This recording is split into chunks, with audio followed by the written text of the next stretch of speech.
ამ სურათზე თუ იპოვი შეცდომას დაიჭრე ხელში. გადმოგეცემა ეს ულამაზესი ვარდისფერი შაპიტო. ამას სად არის შეცდომა ეხა გისმენ. ეგეთი რთულიც არ არის როგორც ჩანს. და მე დარწმუნებული ვარ კომენტარებში რამდენიმე უკვე იპოვა აუცილებლად შეცდომა. ეგ ბეჭე ეს და არ უნდა იყოს? რატო არ უნდა იყოს?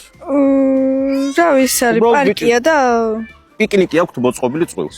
დაფიქრდი, კარგად დაფიქრდი. აქ იმდენი დეტალი არის, რომ თქვა ეგეთი მარტივის არ არის როგორც შენ გონი. სანამ ეს ბავშვი იპოვის ამ სურათზე შეცდომას, მანამდე დასკვნეთ სურათის შემოხაზეთ და ჩაგდეთ კომენტარებში, სად არის შეცდომა. წავიწიეთ წინ, სადმე არის კიდე შეცდომა. ვერ ვიპოვე. ვერ იპოვე შეცდომა? მინიშნებას მოგცემ, რომ აი კიდეებში არსად არ არის შეცდომა, ანუ ცენტრში უნდა ეძებო შეცდომა. ეგ ციყვია და არ უნდა იყოს? არა, ხო გითხარი, კიდეებში არ არის შეცდომა. ციყვი რატო არ უნდა იყოს და თავისთვის არის ვის უშლის. აი, მოკლედ ამ ბავშვმა ვერ იპოვა შეცდომა. მაგრამ მივცეთ კიდე 5 წამი. 5, 4, 3, 2, 1, 0. შენ გადმოგეცემა ეს ვარდისფერი შაპიტო და გახსენ ნახოთ შეგინდ რა დევს. გიყვარს შაპიტოების გახსნა? კი. ვის არ უყვარს? მინიონების ენაზე დაგვიწერეთ რამე წინადადება.